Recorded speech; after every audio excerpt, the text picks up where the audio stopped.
welcome to Project Ascension.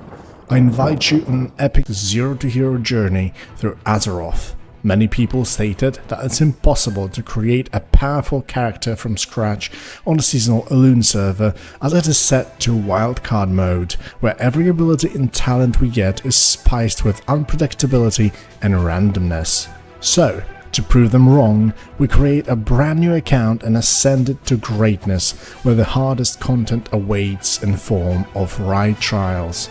Can we actually create such a powerful hero to overcome awaiting trials? How we will face the RNG to make our randomized build work? Challenge accepted. We embark on our grand adventure in the enchanting Elnwyn Forest, as I have always loved to join the fight against the Defier stonemasons, orcs and internal Stormwind corruption. Our human hero turned out to fancy some shapeshifting, and he's leaning towards druidic craft. With cat form, bear form, wrath and renew in our arsenal, we've got a versatile toolkit ready for action. We can pounce into melee as a cat, sporting our new claw skill to scratch and dash our way through enemies. When faced with larger foes or bigger pools, we can tank the damage in bear form, while swiping everything around us into oblivion. After the dust settles, we heal up with renew, and if things get dicey, we can always throw some wrath from a safe distance. It's like having a Swiss army knife, but with more fur and less awkward corkscrews. Now, with our cards on the table, it's time to start the legendary boar grind up to level 60 in good old South Park fashion. Just kidding, I haven't completely lost my marbles. Yet. Our first goal in this grand journey is to reach level 10, where new abilities and talents start rolling in. In these early levels, it became clear that our inner bear was the true MVP. Pulling a group of mobs and swiping them to death proved to be the most reliable and, let's face it, satisfying tactic. Quests on Ascension are like gift boxes from a generous yet mischievous deity, providing additional loot that scales to your current level. These loot boxes occasionally drop extra scrolls to reset any abilities or talents. Once we hit level 10, we started ranking in some top tier cat form stuff. Looks like our fate was sealed tighter than a wizard's spellbook. We were destined to embrace the feral life. To kick things off, we received the card version of Swipe, which greatly enhanced our AoE capabilities. Then came Traumatic Wounds, a talent essential for feline lovers. This gem allows our claw to refresh all bleeding skills on the target constantly, so we only have to apply them once. As we roam through Elnwyn Forest, lending a hand to local farmers and sending gnolls and defiers running for their lives, we picked up even more feral shenanigans. We learned Lacerate for bear form, a bleeding attack so powerful it made our enemies consider a career change. Then there was a Charred Bite, a fire-infused version of Ferocious Bite for cats, perfect for those enemies who like the defeat served extra crispy. In the talent department, we snagged Naturalist, boosting our physical damage and healing, because sometimes you just need a good hug after a fight. Thundering Strikes rounded things off with a hefty passive crit chance, making our attacks as unpredictable as a goblin's business plan. With this fearsome arsenal, we became a force to be reckoned with. Even Hogger, the terror of Elnwyn Forest, fell before the combined might of Goldrin and Ursoc. We were unstoppable, though it's worth noting that skilled content can be deadlier than a gnome with a grudge. After wrapping up all the business in Elnwyn, it was finally time to dive into the bustling heart of the city of Stormwind. We had quests to turn in and a new haircuts to get. After a fresh new-do, I figured a change of pace was in order. Time to dust off my bear tanking skills and dive into some dungeons. Sure, I didn't have the best gear, but I thought to myself, hey, thick fur and can-do attitude should be enough to get through this level in one piece. Before we knew it, we were whisked away through the twisting nether, landing in the Scarlet Monastery graveyard. There we were, a ragtag group of 5 misfits, each one hungrier for experience points than a gnome at all-you-can-eat buffet. My trusty swiping tactic turned out to be more than enough, mostly because our healer was performing at a level that would make even the most seasoned adventurers weep with envy. In no time, we hit level 18 and snagged the armor to the teeth talent, which was perfect for our hero's theme of smash first, ask questions never. On top of that, we walked away with plenty of bags filled with shiny loot, making us even bulkier and more intimidating. Now, time to figure out how to explain to the barber why my fur keeps getting singed. After smashing our way through the dungeon, I figured it was time to test our mettle in a solo setting. Enter Mana Storms, Ascension's latest and greatest season feature.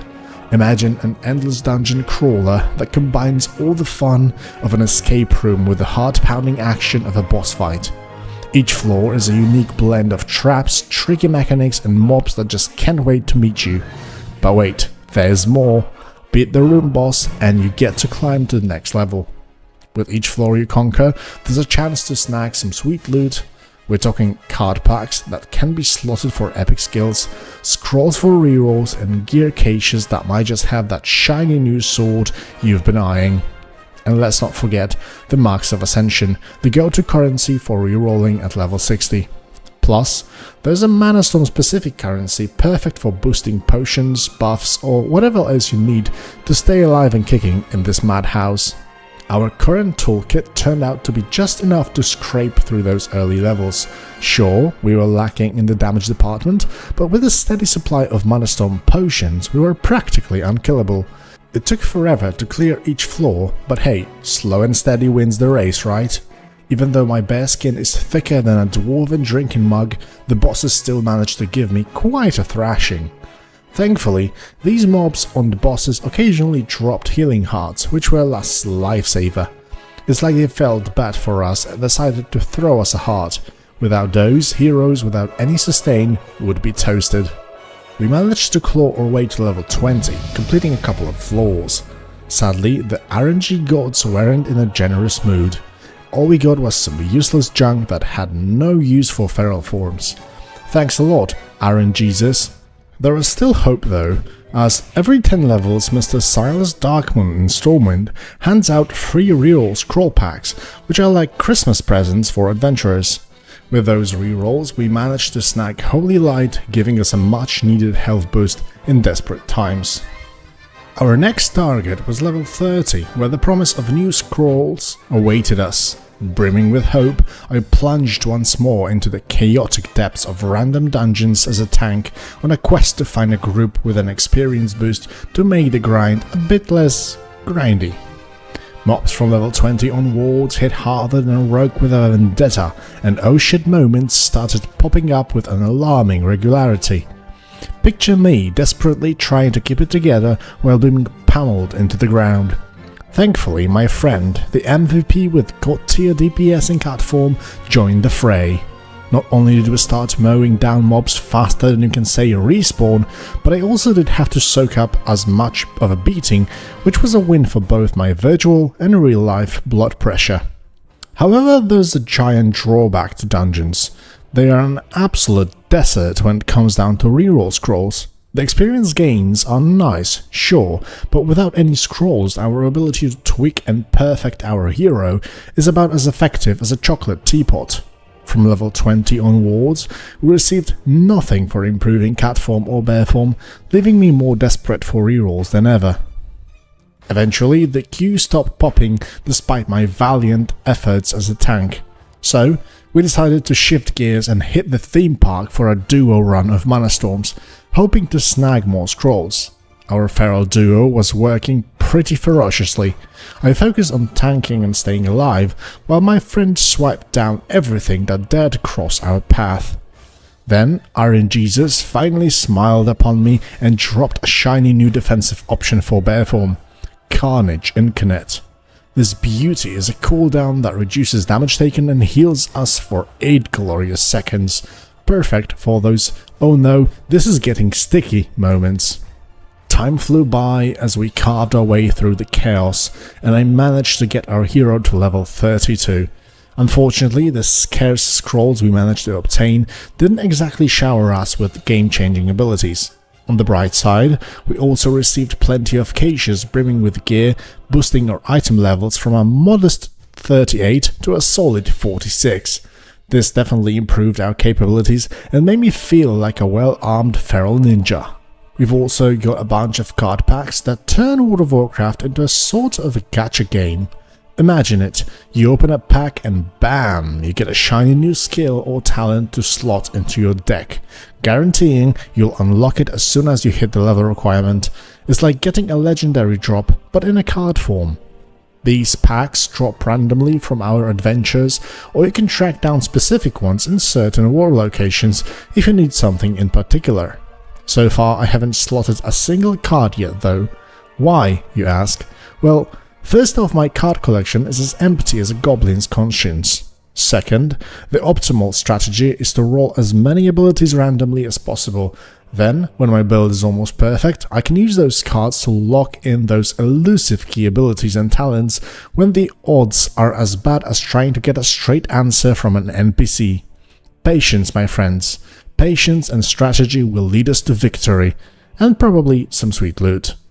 The next bunch of levels were agonizing, I tell you. I didn't have enough firepower to get smoothly through mana storms, and dungeons withheld rerolls like they were rare treasures in Dragon's Hoard. Questing became my middle ground, but after hitting level 20, rerolls became as scarce as an unicorns at a rodeo. Sure, I could have bulldozed my way to 60 by grinding dungeons, but I wanted to optimize my leveling to grab some sweet abilities and talents for the endgame. So, I bravely, or foolishly, chose to endure more suffering in Battlegrounds. Picture a chicken trying to navigate a minefield and you've got a pretty accurate image of my experience. I died. A lot. My impact on the fights was about as significant as a fart in a hurricane, but I persevered. I channeled my inner ninja on flag capture maps, sneaking around like a budget spy and stealthily taking bases with all the finesse of a cut burglar. It wasn't glorious, but someone's got to do it, right? My suffering finally came to an end at around level 45, when I went from please don't hurt me to come at me bro, and it was glorious. I had Mangle, Rake, Overheated Strike, Ferocity, and Gordon's Fury at my disposal. These shiny new abilities cranked up my damage output to levels previously seen only in my wildest fantasies. Despite my newfound power, I still kept my eye on the prize, racking up those wins to maximize our stash for reroll scrolls. Priorities, am I right? But now, I wasn't just a walking target, I spammed that mangle button like my life depended on it, which, let's face it, it did. Along the way, I snagged the improved mangle talent, turning my mangle spam into a symphony of destruction, and let's not forget Infected Wounds, a PvP godsend that showed my enemies down to a crawl, making them easier targets than a slowly moving pinata at Kid's party. Bracket levels 50 to 60 were an absolute blast. As a PvP maniac, the battleground experience and those sweet scrolls had me grinning from ear to ear. Sure, I didn't score a buttload of new abilities, but I did snag some buffs that turned my damage output into something truly fearsome. The last battleground was the Stuff of Legends. I joined a team that absolutely streamrolled the Horde, pinning them to the graveyard like it was some kind of twisted camping trip. This made the 3-capping the flag in Warsong Gulch a walk in the park, and I have finally secured my level 60,